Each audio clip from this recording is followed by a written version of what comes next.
Together, we are going to start a new energy revolution, one that celebrates American production on American soil. Joining us now, Bill Nye, the science guy. Bill, thank you very much for joining us tonight. Could you start with what is coal and what is clean coal? Coal is ancient swamp that's been dried out and compressed. So when you burn it, you're burning ancient plant material and putting carbon dioxide that's been sequestered under the Earth's crust, the soil, for hundreds of millions of years. You're putting it back in the atmosphere about 1 million times faster than it was created. Clean coal is, we argue about this, it's just a misnomer. You're making carbon dioxide, which is causing the world to warm faster than it ever has warmed in history. And this will have tremendous consequences for everyone in the world. Clean coal is a myth. I know the previous president referred to it as well, but he was doing his best. Right now, the unintended consequences, I think, will be remarkable. First of all, if they, through Russiagate or whatever, they choose to shut down the government, this will empower states even more. And so the states with a little more sophisticated energy policies like California will impose harder restrictions, for example, on cars manufactured in Michigan. And so this will influence the U.S. economy in a way that was probably not intended by this executive order. Furthermore, it's another executive order. So they're going to, I imagine, there will be lawsuits to undo it because it's against the actual regulations and laws which are already in place by the Environmental Protection Agency. The guys who are going to make out here, Mr. O'Donnell, Lawrence, are the coal magnates. Those are the rich, those certain rich people stand to get richer. You mean like Wilbur Ross, the Secretary of Commerce, who is himself a coal magnate? Yeah, and so everybody, just from a scientific standpoint, there's nothing worse than burning coal. This is the worst thing. Well, maybe the tar sands in Alberta, but there's very few things worse than coal, and we need to stop right away. And I give this example all the time. My grandfather went into World War I on a horse. Nobody who conducts a war nowadays does that on a horse. There were stables, there were mews, there were livery, there was a whole business supporting horseback riding in the city of New York, for example, Washington, D.C., Boston, Philadelphia. Those people aren't in that business anymore. They went to do something else. In the same way, if you are a coal miner, you're in the heartland, you're what J.D. Vance calls a hillbilly, and you're proud. You don't want to be in the coal business because it's not going to be around much longer. And if you work in the mines, you know how it's getting automated. Your job's not going to be preserved. We want you, we in the engineering community, want you to get involved in new renewable energy. A striking thing, a remarkable thing, nuclear power is affected by this because it gets some benefits legally by being clean. So by rolling back these traditional regulations, you're even in the nuclear industry. It's remarkable. Sean Spicer was asked a simple yes or no question today. I would like you to grade his answer. It's a little tricky because he didn't say yes or no. The question was, does the president still believe that climate change is a hoax? Let's watch this. Does the president still believe that climate change is a hoax? I think you'll hear more today about the climate and what he believes. I think he understands. He does not believe that, as I mentioned at the outset, there's a binary choice between job creation, economic growth, and caring about the environment. Bill, you've got about 40 seconds to grade that answer. Well, taken on its own, it would be great. Yes, if we had solar, wind, some geothermal, some tidal energy, we can run the whole place, the entire United States, Canada, we can run 130 countries in the world right now if we just decided to do it. Check out the solutionsproject.org. These are civil engineers, electrical engineers who've done an analysis. This could be done. Burning coal is bad for everybody. Everybody, we have to stop it as soon as we can. Let's get to work. We can change the world. Did you see any problem in, like, why Sean wasn't able to say yes or no to does the president believe that climate change is a hoax? That would be a yes or no, wouldn't it? It would be normally, but you know, Mr. Spicer is, he's constrained. He has to speak for somebody who's not engaged all the time. Thank you, Lawrence, for discussing this. May the facts be with you. Bill, thank you very much for joining us. Really appreciate it. We'll be right back.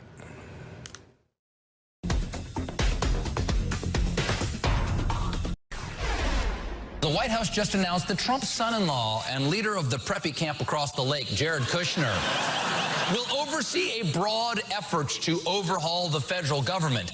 And the government desperately needs overhaul. I mean, somebody keeps putting totally unqualified people in charge of really important stuff. Kushner will become the head of something called the Office of American Innovation.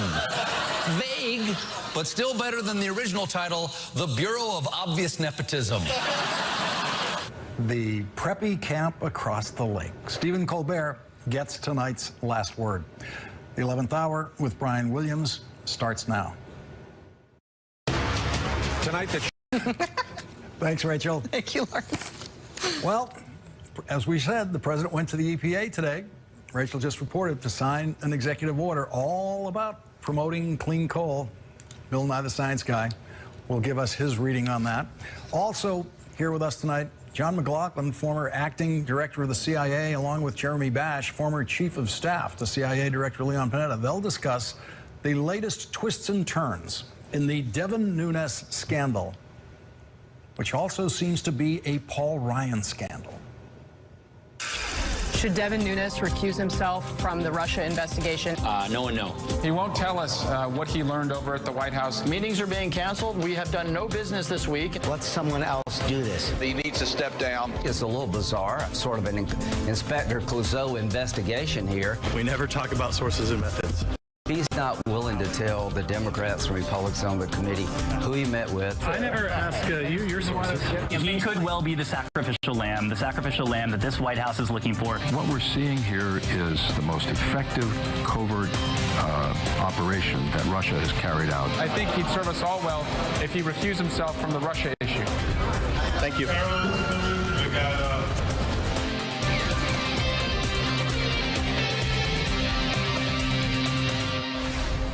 The chairman of the House Intelligence Committee, Devin Nunes, is in the middle of the most publicly inept cover-up we have ever seen. And he is not in it alone. Paul Ryan is doing everything he can to help him. Everything about this cover-up is inept, beginning with the simple fact that it is public. Cover-ups are not supposed to be public, and you're not supposed to help publicly identify exactly what you want to cover up the most. Can you tell us who signed you in at the White House? We're not going to ever talk about any of that. That is the clearest answer Devin Nunes has given about what he wants to keep covered up. To many other questions, he has just given general answers like this one. So you're not going to tell the committee who your source is? We never talk about sources and methods. Okay, and I wouldn't expect you to do that either. You guys are so infatuated with sources. Now, there you go. That's the kind of general deflecting answer you're supposed to give when you're in the middle of a cover-up, when you're trying to cover up who presented you some classified information that you then presented to the president. You just give general blather about never revealing sources when you're asked about that. When it is then discovered that the place you examined this classified information was somewhere on the White House grounds, when you're asked how you entered the White House grounds, you don't jump up and down and say, that's the most important secret in this whole thing. If you find out that, you'll find out everything, which is basically what Devin Nunes meant when he answered that question. Can you tell us who signed you in at the White House? We're not going to ever talk about any of that. As I've been saying since the first day of this scandal, Devin Nunes is in way over his head. When you're covering something up, you never say, we're not going to ever talk about any of that.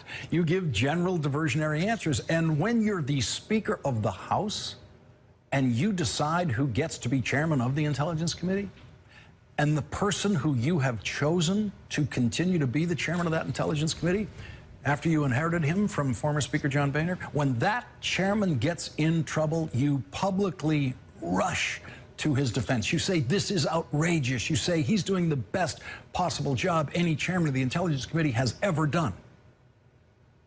Not Paul Ryan. He is afraid to talk about Devin Nunes. Afraid. He would rather talk about the most colossal legislative failure any Speaker of the House has ever had, his first big bill as Speaker, the Trump-Ryan health care bill. That health care bill is the single biggest public professional embarrassment in Paul Ryan's life. And he would rather talk about that now, and has said more publicly about that than he has said about Devin Nunes and that scandal. And the reason Paul Ryan is afraid of talking about the Devin Nunes is because the way over his head chairman put Paul Ryan dead center in this scandal on the first day, when he told reporters something none of them have noticed. That first stop that he made before going to see the president at the White House was Paul Ryan's office. Why did you not discuss this with the ranking member before you came to the White House? So yes, no, and I'm going to be meeting with Mr. Schiff at some point to talk about where we go with this investigation. But I had to brief the Speaker first. I had to brief the Speaker first. This is the third time that I have showed that video of Devin Nunes putting Speaker Ryan in the dead center of this scandal on day one. And I don't know what I have to do to get any reporters to notice this, including the ones who were standing there in the White House driveway and heard him saying that. Since he said that, Devin Nunes has done full-length interviews on CNN and Fox News and with print reporters, and not one of them has asked him about what he said to Paul Ryan and what Paul Ryan said to him before he went to the White House. Maybe if we put a breaking news banner now up here right now that says Nunes went to Ryan first, someone might ask Paul Ryan about that. Someone might ask Devin Nunes about that. They both have permanent invitations to come on this program and talk about it, but for some reason, they seem to be busy every night at this hour. Today, Casey Hunt got close. She was a breath away from that question when she got this much out of Paul Ryan on the questions of the day. Should Devin Nunes recuse himself from the Russia investigation? And two, do you know the source of his information? No and no. No. Mr. Speaker, can you talk about exactly what you mean by getting it right on the Affordable Care Act now? See how fast he ran away from that? Wants to talk about health care. No and no. Next reporter's question was about health care. That is the first hint of what Paul Ryan would say under oath if he's ever called to testify in an investigation of Devin Nunes' completely out of control week as chairman of the House Intelligence Committee. Casey Hunt got us a peek into what Paul Ryan would say about his conversation with Devin Nunes before Devin Nunes went to the White House. He would say that he did not ask, or Devin Nunes did not tell him, the source of Devin Nunes' information. That's something. That's the closest we've gotten to the secret meeting that Devin Nunes had with Paul Ryan before his meeting with the president. It's secret only because the press apparently didn't hear it when he said it in the driveway of the White House. Paul Ryan now has to deal with his first Republican member of the House to call on Devin Nunes to recuse himself. Republican Walter Jones of North Carolina said Devin Nunes should recuse himself today. The Devin Nunes scandal is the Paul Ryan scandal. That's why Paul Ryan is not ordering Devin Nunes to recuse himself, because Paul Ryan is in this thing as deep as Devin Nunes is. And if Devin Nunes can lose his chairmanship over it, then Paul Ryan can lose his speakership over it. Yahoo's Michael Isikoff reports that speculation among staffers on the Intelligence Committee is that Michael Ellis is the source of the intelligence information Devin Nunes saw. Isikoff reports that Michael Ellis is a lawyer who worked for Nunes on the intelligence panel and who was hired to work on national security matters at the White House counsel's office. A White House official and spokesman for Nunes declined to comment on whether Nunes was involved in providing information to Nunes. So now we have a name to ask Devin Nunes about. Was your source Michael Ellis? We're not going to ever talk about any of that. Joining us now, John McLaughlin, former acting director of the CIA, and Jeremy Bash, MSNBC national security analyst and a former chief of staff to Leon Panetta when he was director of the CIA and the Defense Department. John McLaughlin, your reading of where this story stands tonight, what makes sense to you in this story, if anything, and what doesn't make sense to you? Well, there are more things that don't make sense than things that do make sense. What makes sense to me at this point is, if we were to add up the things we actually know, we know Russia did interfere in our election. And when you look at all of the things that are going on now that are quite mysterious, you're driven to think it feels like a cover-up. If you were a novelist trying to write a novel about what a cover-up would look like, it would look pretty much like this. And so I think we're at the point where it's really important to get to the bottom of this. And increasingly, I doubt that that can be done through the intelligence committees. I mean, I think Chairman Nunes' actions here have pretty much neutralized his committee as an effective overseer on this issue and perhaps on other issues as well. Do you believe that the chairman should recuse himself or be removed? I certainly believe he should recuse himself, but I don't think that that is going to, in and of itself, make this committee a worthy committee to carry out this investigation. I mean, I've been the subject of congressional oversight for 30 years during my time in government, and I've certainly watched it carefully for 10 years since leaving government. And I don't remember anything quite as bizarre as what we're seeing now.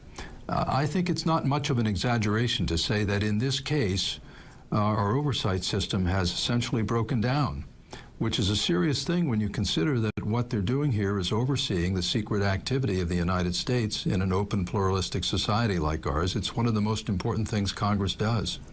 Jeremy Bash, the forgotten link in the chain for Devin Nunes that day is Paul Ryan, and he said very clearly in the White House driveway that he first went to Paul Ryan before going down to the White House. Anyone who's worked in the Congress knows that when a chairman or a member of Congress goes to the Speaker, everything that person does after that is sanctioned by and or ordered by the Speaker, that everything you see after that is the intent of the Speaker, which is why they go there. They want the cover of the Speaker's agreement about what to do next. What do you see in the sequence that Nunes has revealed so far? What else do you see in that? Well, John McLaughlin said correctly that the effect of Chairman Nunes' actions was to neutralize the committee's ability to conduct oversight. But I would go even a step further. It wasn't just the effect, it was the purpose. The purpose of his actions was to neutralize the committee's effective oversight. Because what was clear to Chairman Nunes and the White House after last Monday's hearing when Jim Comey testified was that there was a full repudiation of Donald Trump's claims about Obama wiretap, public announcement that the FBI now has Donald Trump's inner circle under an active FBI counterintelligence and criminal investigation for coordinating with Russians during the campaign and beyond. And that was an unmitigated disaster for the president and his allies on the Hill for everything else they're trying to accomplish. So it would make sense that Devin Nunes would try to slam the brakes. It's just he did it and swerved the entire oversight process out of its lane and really into a ditch. Let's listen to what Lindsey Graham and John McCain said about this. The problem that he's created is he's gone off on a lark by himself, sort of an Inspector Clouseau investigation here. If he's not willing to tell the Democrats and Republicans on the committee who he met with and what he was told, then I think he's lost his ability to lead. Do you think it was appropriate that he went to go view these so-called intelligence reports on White House grounds? Well, I think there needs to be a lot of explaining to do. I've been around for quite a while, and I've never heard of any such thing. John McLaughlin, is that the consensus among people who've been around for a while, like John McCain and yourself, that you've never heard of any such thing in terms of the particulars of the chairman's behavior, that he gets some communication that then brings him to the White House in order to examine it? Is that something you've ever heard of before? No, that makes no sense. And as I think back over chairmen that I've worked with of both parties, I can't imagine any one of them doing something like this. And, you know, let's go to 30,000 feet here. I think there's this, you know, there's more than just a game being played here. This is, in a way, a threat to our checks and balances system in our democracy. I mean, there's too much commingling here between the White House, and the oversight function of the Congress. The Congress is there for a reason. It's to oversee the work of the executive branch, hopefully in a constructive way, but not in a way that amounts, or at least appears to be, collusion to affect the outcome of that oversight. And that essentially is going to the heart of our checks and balances system in our democracy, and in turn, therefore, I think posing a threat to democratic practice in this country. And Jeremy, when you see that included in Devin Nunes's schedule for that day that he worked out in the Speaker's office, presumably, was, first of all, talk to the press on Capitol Hill saying that you're going down to the White House, then go down to the White House, present this to the president, then talk to the press again in the driveway, all of that taking place before there's a word or a hint to the ranking Democratic member on the committee or to any other members of the committee or apparently even staff of the committee. And that violates the protocols, the traditions, and the approach that the Intelligence Committee has taken since its history. Sure, there have been times of partisan scrambling, but nothing where the chairman has purposely thwarted the ability of other members of the committee, including the ranking minority member, the Democrat, from seeing the same information, understanding the basis for an accusation, and engaging in effective and constructive oversight. I think really what needs to be focused on, Lawrence, tonight are the 17 days. The 17 days between the time that Sally Yates, as the acting attorney general, went to Don McGahn, the White House counsel, who then told the president that Mike Flynn was lying to the vice president. Between that time, January 26th, and February 13th, the day that Mike Flynn was forced out and fired. What happened during those 17 days? And the reason why I raised that window of time is because that's what Sally Yates was to testify about today at the hearing that was supposed to happen today. She was going to tell the story of exactly what she told the White House, and by all accounts, what she was going to say about those 17 days did not at all comport with the White House's official version. And so we need to hear from Sally Yates. We need to have the gag order on Sally Yates lifted so that she can tell the Congress, the overseers of the American public, what happened. John McLaughlin and Jeremy Bash, thank you for your invaluable experience and insight on this subject tonight. Really appreciate it. Thanks, Lawrence. Coming up, the Trump administration cannot get away from stories about campaign staff, transition team staff being tied to foreign countries. And now we can add son-in-law Jared Kushner, who has already been tied to foreign countries in some stories, but now there's more. And the president may have learned that there is another branch of Congress that has to go to work in order to get things done. Now he's thinking he might be able to work with the Democrats.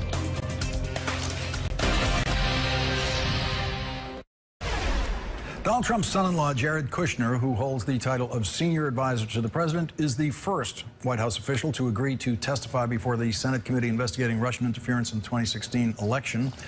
In the Wall Street Journal today, Paul Sony reports Jared Kushner met during the White House transition with the head of a state-run Russian bank that is on a U.S. sanctions list, administration officials said. Mr. Kushner has been asked to discuss his contact with the bank executive. That bank executive was appointed to his position by Vladimir Putin and has close ties to Russian intelligence. Here's how Sean Spicer described Jared Kushner's role. Throughout the campaign and the transition, Jared served as the official primary point of contact with foreign governments and officials until we had State Department officials. He met with countless individuals. That was part of his job. That was part of his role. The Russian bank has confirmed the meeting with Jared Kushner, but says it was in his role as head of his family's real estate company. Former Donald Trump campaign manager Paul Manafort, who has also agreed to testify about his ties to Russia, is now under scrutiny for his financial dealings. As we just heard Richard Engel tell Rachel Maddow, U.S. Treasury officials are looking into Paul Manafort's banking transactions in Cyprus. Also today, New York public radio station WNYC reports Paul Manafort has engaged in a series of puzzling real estate deals in New York City over the past 11 years. Real estate and law enforcement experts say some of these transactions fit a pattern used in money laundering. Together, they raise questions about Manafort's activities in the New York City property market, while he also was consulting for business and political leaders in the former Soviet Union. Joining us now, Andrea Bernstein, senior editor for politics and policy at WNYC Radio here in New York, and Paul Soni, national security correspondent for the Wall Street Journal. Andrea, let's start with you on this Manafort breaking news today about what he's been doing in the real estate business in New York City.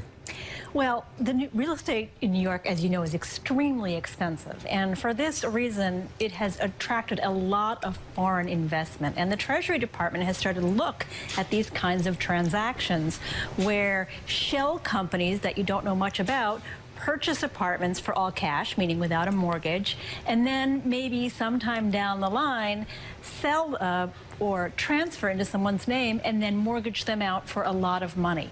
That's what Paul Manafort did 3 times, once in Trump Tower and twice elsewhere in New York City. So there's nothing per se illegal about that, and a lot of people do that. But given the pileup of when you questions, say he did he do it and then was the mortgage money then going to Paul Manafort? Correct. Yeah. So the apartments were bought by shell companies, transferred into his name later, for example, in 2006, when Manafort began doing business with the oligarch Deripaska. That's when the LLC tied to him bought his Trump Tower apartment in 2015, just a little before the Trump campaign got going. Manafort transferred the apartment into his name and then borrowed $3 million against that. So he did that all over the city. And the experts that we spoke to said, well, that looks strange. And it looks strange because of the type of practice, and it also looks strange because of the other pieces of the puzzle that we have about Paul Manafort. Doesn't mean it's illegal, but they said it deserves scrutiny. And this pattern is something, without any reference to Manafort, people have been looking for this kind of pattern in the New York real estate market as a way of laundering giant piles of cash, including from drug barons and all sorts of people with massive amounts of cash around the globe. That's right, because it's such a easy way to park money. And as the U.S. has been stable and other countries haven't been, a lot of foreigners have looked to New York to park money, some of them with nefarious purposes. In fact, the Treasury Department said in February that 30% of these kinds of transactions are suspicious and warrant more investigation. Paul Soni, Jared Kushner, what do you expect him to testify to when he does testify? Well, I think he's going to be asked about the content of this meeting. So what we know is the White House has characterized it as a routine meeting with the head of this Russian State Development Bank. They've said that sanctions were not discussed at the meeting, and they've said that it was specifically not a business meeting. On the other hand, the Russian bank has said that it was its CEO visiting the U.S. and promoting the bank's new strategy, and they said that they met with Jared Kushner in his capacity as CEO of Kushner Companies at the time. So there does seem to be some room between those two explanations, and I think he'll be asked to explain why he decided to meet with the CEO of this bank, what exactly was discussed at that meeting, and particularly whether or not sanctions were discussed. And this is someone who, in the middle of a transition, has an endless stream of meetings, especially when you consider how vast his portfolio was and all the other meetings he was sitting in on with the president-elect. To make time for any particular meeting, it would have to somehow be worth his time. Right. So what we know is that Sergei Kislyak, the Russian ambassador, held a meeting with Kushner as well as Michael Flynn, who would later become national security advisor. And subsequently, Sergei Kislyak asked to set up this meeting between the head of Vneshekonombank, which is this Russian state development bank, and Jared Kushner. So the question is, why did they say yes to that meeting? Was it a favor to the Russian ambassador? If so, why did they feel like they should be doing a favor to the Russian ambassador? Or was it seen as this could be a good contact. You know, why was that meeting agreed to, and then specifically what was discussed during the meeting? The reason that it's a big question what was discussed during the meeting is because, as you mentioned, this bank was under U.S. sanctions at the time. It's owned by the Russian government, and the Kremlin essentially uses this bank to carry out various political projects it wants to do off the federal budget. So, for example, the Sochi Olympics complex was funded in large part by this bank. The Sochi airport was built with Deripaska, the oligarch who was just mentioned, with credit from this bank. And this bank was affected very seriously by the sanctions that the U.S. Placed on it over the conflict in Ukraine, because that essentially dried up its foreign funding, the foreign funding it was able to raise on public markets through bond issues. And then when the Russian economy went south, the bank needed a government bailout, which happened for billions of dollars last year. Andrea, is the Russian money a New York story? Is this just a New York phenomenon, and they're here and they're buying everything? Prior to the Trump campaign, all you heard about was the occasional Russian billionaire who would buy the occasionally very, very expensive apartment. It seems like everybody in Trump Tower had some business with somebody in Russia. Right. Well, we have been looking specifically at Trump Tower because it's the president's house. And what we find is this pattern of shell companies all up and down through the tower's maybe 60 stories, maybe less, depending on how you count. But it's something that there's currently a lawsuit saying that you can't have foreign interests owning these properties because they're paying monthly maintenance condo fees to the Trump organization, which the president owns. So it's certainly something that we're examining. That's in the foreign emoluments heading. Exactly, that you can't accept a payment from a foreign government, and at least two companies and maybe more in Trump Tower are perhaps owned by foreign governments, and that's one of the things that we're examining, and that's actually how we found out about this Paul Manafort series of transactions, was by starting to look at Trump Tower. Just go in for that one thing and you stumble off an awful lot more. Exactly. Andrea Bernstein and Paul Soni, thank you both for joining us tonight. Really appreciate it. Thank you. Thanks. Up next, Donald Trump wants to work with the senator who he once called a clown. No, not one of those Republican senators that he ran against in the primaries. A Democratic senator who he called a clown a couple of weeks before the inauguration. The Democratic senator who happens to be the minority leader of the United States Senate. After conservative Republicans stopped a vote on President Trump's health care bill last week, the president says he is now ready to work with Democrats to pass major legislation on things like tax reform and infrastructure. Tonight, the president invited all senators, Democrat and Republican, and their spouses to a reception at the White House. 43 of the 52 Republican senators attended, and 18 of the 48 Democrats attended. I have some very special friends in this room, especially, I must tell you, we have the Republicans, but I even have a couple of Democrats. And I know that we're all going to make a deal on health care. That's such an easy one. So I have no doubt that that's going to happen very quickly. I think it will, actually. I think it's going to happen. We'll talk about infrastructure. We're going to talk about fixing up our military, which we really need. Hopefully it'll start being bipartisan, because everybody really wants the same thing. We want greatness for this country that we love. So I think we're going to have some very good relationships. Right, Chuck? I see Chuck. Hello, Chuck. Joining us now, bipartisan assembly, Austin Goolsbee, former chair of the Council of Economic Advisors for President Obama. He's currently a professor of economics at the University of Chicago. Also joining us, Rick Wilson, Republican strategist and contributor to the Daily Beast. Austin, is there anything that you can imagine the Democrats coming together with this president on? Not right now. I mean, this is the same day they're going to strike down all of the climate change and carbon pollution regulations that Obama put in place. Trump's budget would abolish after-school programs, massively cut medical research so that they can have giant tax cuts for billionaires. This is what, I mean, he's like the worst guy in your fantasy football league, the guy who's constantly proposing, you give me Tom Brady and I'll give you 2 backups that are no one. I mean, he's on a different planet. I don't understand what he's thinking. And Rick Wilson, so there he is with more Republicans there than Democrats, but he's clearly saying for all Republicans in Washington to hear that he's eager to work with Chuck Schumer, eager to work with all these Democrats there, knowing that anything that they tried to do in health care would have to be pulled miles and miles to the left from where it was in the House of Representatives. You would lose Paul Ryan's vote on the way to Chuck Schumer. I just don't see what the legislative strike zone is that Donald Trump is dreaming about. It's almost impossible to figure out what his sudden logic on this of it used to be complicated, now it's easy. You know, if you think the Freedom Caucus was problematic before for this bill, wait until they go to Chuck Schumer's version and it's got a lot more Medicaid expansion and all these other things in it. It is going to send those guys around the bend. This doesn't solve the problem in the House in the slightest.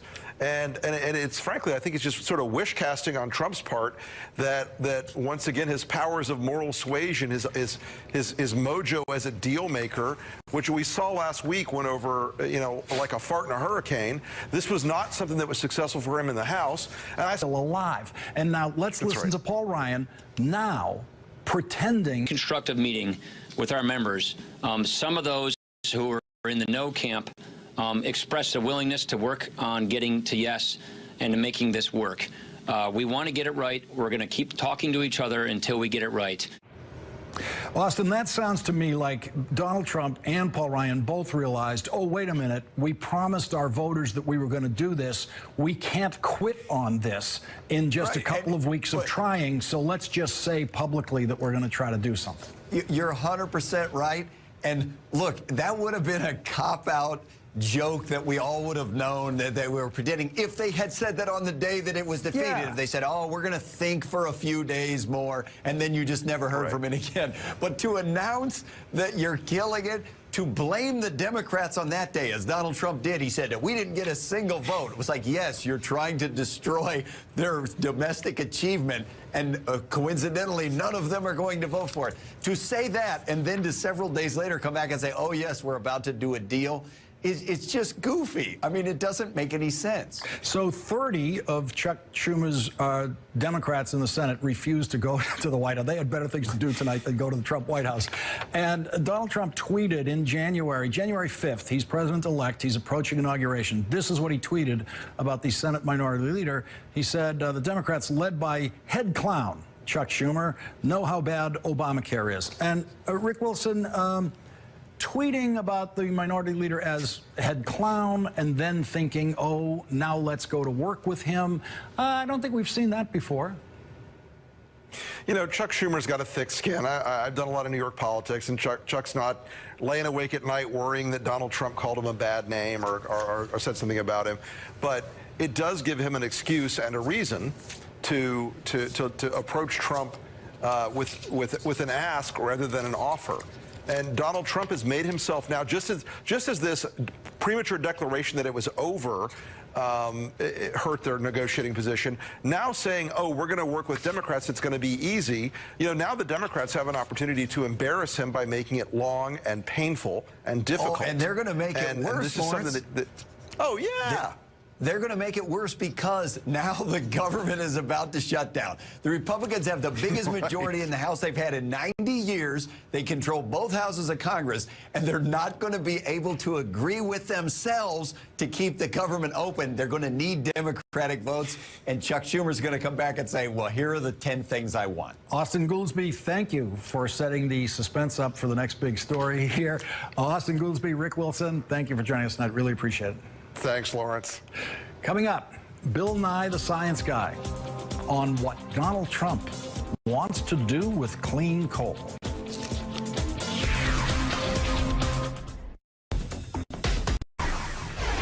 Basically, you know what this says? You know what it says, right? You're going back to work. You're going back to work. That was President Trump at the Environmental Protection Agency today, where he signed an executive order that intends to make it easier to operate coal-fired power plants. President Trump says this order will promote energy independence and create jobs. My administration is putting an end to the war on coal. Going to have clean coal, really clean coal. With today's executive action, I am taking historic steps to lift the restrictions on American energy, to reverse government intrusion, and to cancel job-killing regulations. One energy economist told the New York Times that because of automation in the mines, they're not hiring people, so even if we saw an increase in coal production, we could see a decrease in coal jobs. Former Vice President Al Gore called the executive order misguided. Massachusetts Democratic Senator Ed Markey said this. This is not an executive order. This is a declaration of war against wind, against solar, against all renewables, against a clean energy technology revolution, and it's also a denial of the science of climate change. Up next, Bill Nye, the science guy, will explain just how clean Donald Trump's clean coal is.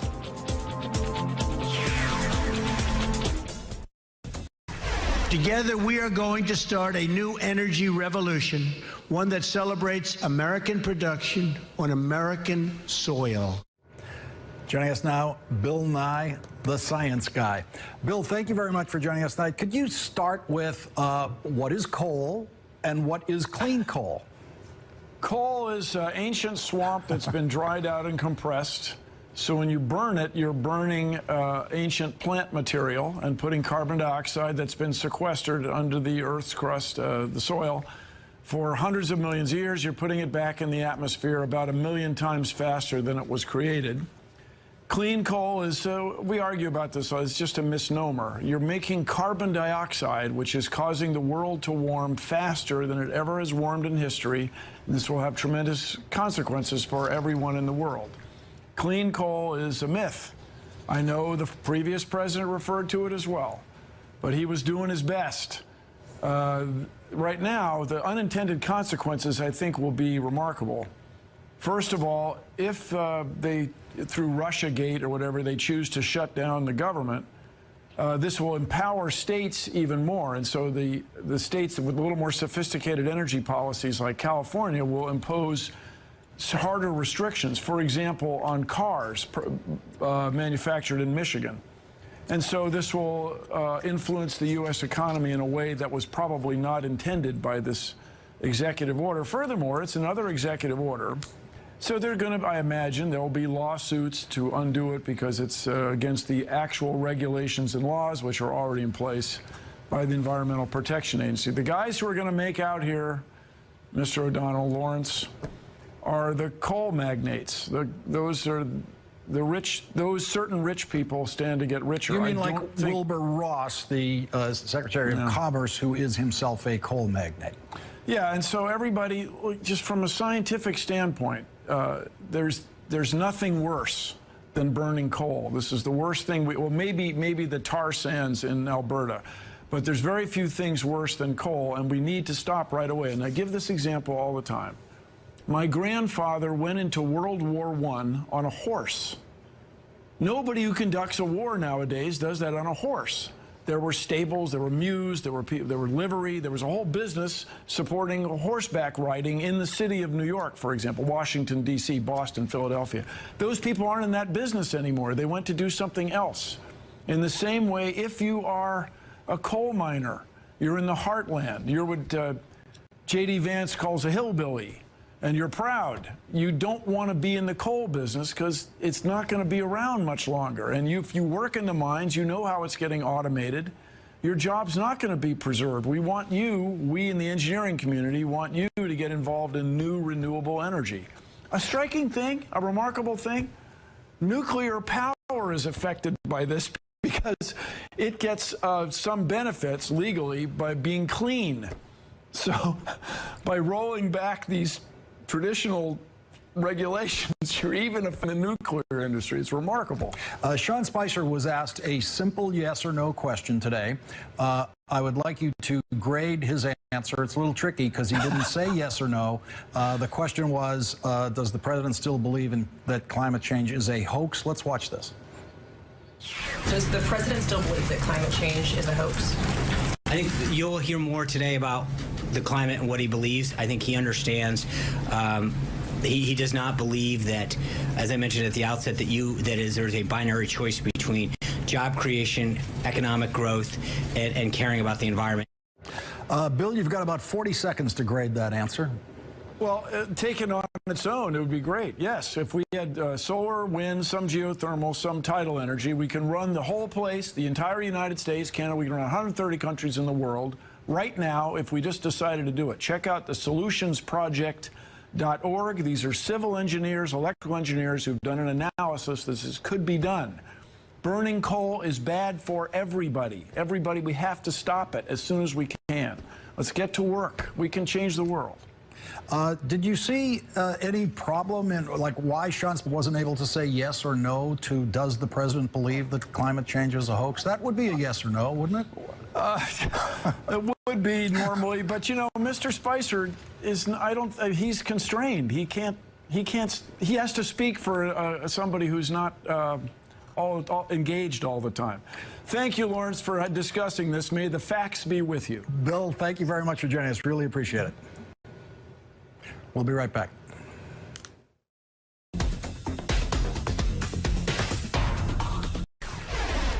The White House just announced that Trump's son-in-law and leader of the preppy camp across the lake, Jared Kushner, will oversee a broad effort to overhaul the federal government. And the government desperately needs overhaul. I mean, somebody keeps putting totally unqualified people in charge of really important stuff.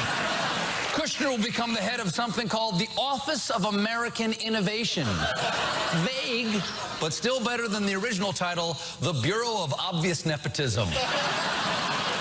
The preppy camp across the lake. Stephen Colbert gets tonight's last word. The 11th hour with Brian Williams starts now. Tonight, the